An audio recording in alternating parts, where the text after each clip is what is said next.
Favourite serials இனி டிவிக்கு முன்பே சன் நெக்ஸ்ட் ஆப்ல ஜாலியா எல்லாருக்கும் முன்னாடியே பாருங்க. இப்பவே சன் நெக்ஸ்ட் ஆப்பை டவுன்லோட் பண்ணி சப்ஸ்கிரைப் பண்ணுங்க. சத்யா, அம்மா வா வா வா வா. ஏங்க சத்யா வந்திருக்காங்க. வாங்கம்மா. வா சத்யா, வா உட்காரு. அப்பா வாமா. ஆர்த்தி உட்காரு உட்காரு உட்காரு. எதுக்கு பழலாம்? என்ன சம்பிரதாயம்? பரவாயில்லம்மா. என்னம்மா டல்லா இருக்க? மறுபடியும் ஏதாவது பிரச்சனையா? செல்வநாயகி இன்னொரு சென்டிமெண்ட் மூவ் பண்ணிருக்காங்கப்பா. நாளைக்கு எங்க 2 பேருக்கும் தாலி பிரிச்சு கோக்க போறாங்களாம். நல்ல விஷயம் தானேமா. இதுவே ரொம்ப லேட்டு. என்ன திடீர்னு இந்த தாலி சென்டிமெண்ட்? தாலி கோத்து போட அம்மா வேணும்ல. உனக்கு தான் நான் இருக்கேனே. எனக்கு நீங்க இருக்கீங்க. தேவிய காக்க நாளைக்கு அம்மா வரமாட்டாங்க. அதனால நானே உனக்கு அம்மாவா இருந்து தாலி பிரிச்சு போடுறேன்னு தேவி கிட்ட செல்வநாயகி ப்ராமிஸ் பண்ணிருக்காங்க. உடனே தேவி உருகிட்டாளா? ஆமாமா. நான் வந்து அவ்வளவு பேசின பிறகும் தேவி அந்த செல்வநாயகியை நம்புறாளாமா? ஆமாப்பா. எனக்கு என்ன பெரிய வருத்தம்னா அவ இப்பெல்லாம் என்கிட்ட சரியா முகம் கொடுத்தே பேசுறது இல்ல. நான் ஏதாவது செல்வநாயகிய பத்தி குறை சொல்லிட்டே இருக்கேன்னு நினைச்சு என்ன அவாய்ட் பண்ண ஆரம்பிச்சிட்டாப்பா. எதுக்கு தேவி அக்கா இப்படி எல்லாம் பண்றாங்க? அப்படியே பேசினாலும் கோவமா பேசுறா. என் மேல எரிஞ்சு எரிஞ்சு விழறா. சத்யா, நீ மனசு உடைஞ்சு போயிடாத. அவ அப்பாவே ரொம்ப வெகுளி.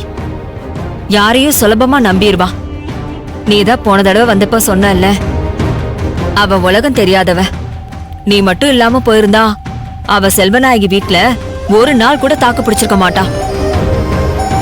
தேவி அக்கா விஷயத்துல சத்யாக்கா மட்டும் தலையிடாம இருந்திருந்தா தேவி அக்கா இன்னும் ஊர்லயே இருந்திருப்பாங்கம்மா. செல்வநாயகி மருமகளாகி இருக்க முடியுமா? இதெல்லாம் அவங்க ஏன் யோசிக்க மாட்டாங்க? சத்யா, இல்லம்மா, எனக்கு என்ன வருத்தம்னா நான் இவ்ளோ தூரம் கஷ்டப்பட்டது, இவ்ளோ பொய் சொன்னது, என் புருஷன் கிட்டயே கெட்ட பேர் வாங்கினது, தினம் தினம் அவர் கூட சண்டை போட்டது, இதெல்லாம் யாருக்காகப்பா? எல்லாமே தேவி அக்காக்காக தானே. சத்யா ப்ளீஸ் அழாதம்மா. நான் தேவி அக்காக்காக எடுத்த எல்லா ரிஸ்க்கும் அக்காவாலேயே வீணா போயிடுமோன்னு எனக்கு பயமா இருக்குப்பா.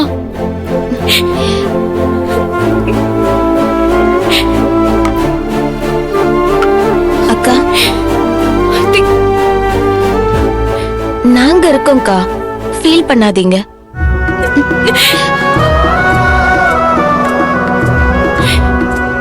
நீங்க எப்பவுமே தைரியசாலிக்கா. என்னோட இன்ஸ்பிரேஷனே நீங்க தான். கம் ஆன், எல்லாம் சரியாயிடும்க்கா. ஓகே. நீ ஒண்ணும் வருத்தப்படாத. நாளைக்கு தாலி பிரிச்சு கோக்குற ஃபங்க்ஷனுக்கு நிச்சயமா வருவோம். நானும் உன் அப்பாவும் இன்னொரு தடவை தேவி கிட்ட பேசுறோம். நீ எதுவும் ஃபீல் பண்ணாம கிளம்ப. ஏய், பிள்ளைக்கு காஃபி டிஃபன் ஏதாவது கொடு காமாட்சி. இல்லப்பா, வேண்டாம். அப்பா, அப்புறம் முக்கியமான விஷயம். அத்தை கேட்டாங்க, உங்க வீட்ல இருந்து எத்தனை சவரன் தாலிச்சின் வாங்கிட்டு வருவாங்கன்னு கேட்டாங்க. இந்த செல்வநாயகிக்கு நம்ம வீட்டு நகை, பணம், சொத்து மேலேயே கண்ணு. அப்பா, நான் ரொம்ப ஸ்ட்ரிக்ட்டா சொல்றேன்ப்பா. அவங்க கேக்குறாங்கன்னு நீங்க எதுவும் பண்ண தேவையில்லப்பா. செல்வநாயகிக்கு ஒரு 10 பைசா கூட இந்த வீட்ல இருந்து போக கூடாது. அப்போ கவரிங் செயின் போட்டுடலாமாக்கா? அது கூட செலவாகும். அதுவும் வேண்டாம். நீங்க எல்லாரும் எனக்கு எவ்வளவு பண்ணிருக்கீங்க. அதெல்லாம் விடுமா, அத நாங்க பாத்துக்கிறோம். சவரன் கணக்கெல்லாம் ஹோம் டிபார்ட்மெண்ட்மா, அங்க கேட்டுக்கோ. அதெல்லாம் என் பொண்ணுக்கு நான் என் இஷ்டப்படி பண்ணுவேன். அவ எதுக்கு கேக்குறா? அவங்க அதே கணக்குல தேவி அக்காக்கும் செயின் பண்ணி போட போறாங்களாம். அதெல்லாம் செய்ய வேண்டிய முறைய கரெக்டா செய்வேன் மட்டும் சொல்லு. மீதியெல்லாம் நான் பேசிக்கிறேன். சரிம்மா, டைம் ஆயிடுச்சு, நான் போயிட்டு வரேன். இரு, நான் குங்குமம் எடுத்துட்டு வரேன். சரிம்மா.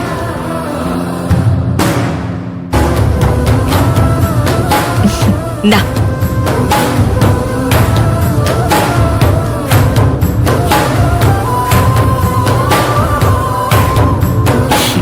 பத்திரமா போயிட்டு சரிம்மா, வா. நான் வரேன். அப்ப வரேன். சரிம்மா. ஆர்த்தி, நான் வரேன்.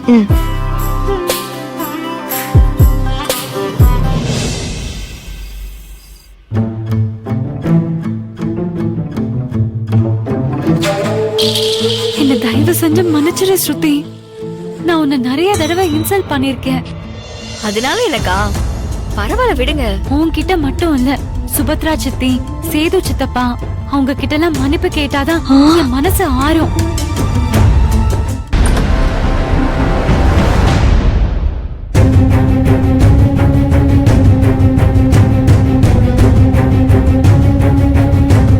ஏண்டி என்னம்மா பாக்குற? யார தேடுற? ஏண்டி தேவி குரல் கேட்டுச்சு, ஆனா ரூம்ல யாருமே இல்ல. எங்கடி அந்த தேவி? சித்தி, என்னையா தேடுறீங்க? என்ன மன்னிச்சிருங்க சித்தி, உங்க கால்ல வேணாலும் விழறேன். இனிமே நான் உங்க பக்கம் தான். அந்த சத்யா பேச்ச நான் கேட்கவே மாட்டேன். ஐயோ, அந்த சத்யா தான் இனிமே என்னோட எதிரியே. அவளை இந்த வீட்டை விட்டு துரத்தாம நான் விடவே மாட்டேன். ஐயோ ஸ்ருதி, என்னடி அப்படியே அச்சாசலா தேவி குரல்லையே பேசுறியே? நீ மிமிக்ரி பண்ணுவேன்னு தெரியும், ஆனா இப்படி பெர்ஃபெக்ட்டா பண்ணுவேன்னு நான் எதிர்பார்க்கவே இல்ல. மா, எல்லாமே ஒரு காரணமாதாமா. இந்த தேவியோட குரலை வச்சு நாளைக்கு நான் ஒரு பெரிய பிரச்சனையை இந்த வீட்டுல உருவாக்க போறேன். பெரிய பிரச்சனையா? அதோட இந்த தேவி, அவளுக்கு மொரவாசல் செய்யறாள் இந்த சத்யா, இவங்க 2 பேர் கதையும் முடிஞ்சது. ஏய், என்னடி பண்ண போற? எது பண்ணாலும் அம்மா கிட்ட சொல்லிட்டு பண்ணு. சொல்ல மாட்டேன். என் பிளான் என்னன்னு நீ நேர்ல பார்த்து தெரிஞ்சுக்கோ. இப்ப எனக்கு கொஞ்சம் வேலை இருக்கு, நான் போறேன். தள்ளி தலை. பைத்தியம். ஷியோ, என்ன பண்ண போறான்னு தெரியலையே. ஏதோ குட்டை கிட்டே குழப்பிட போறா.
போட்டிருக்கு. மாட்டணும் அந்த தேவி. உன்னை நான் என்ன பண்றேன்னு மட்டும் பாரு.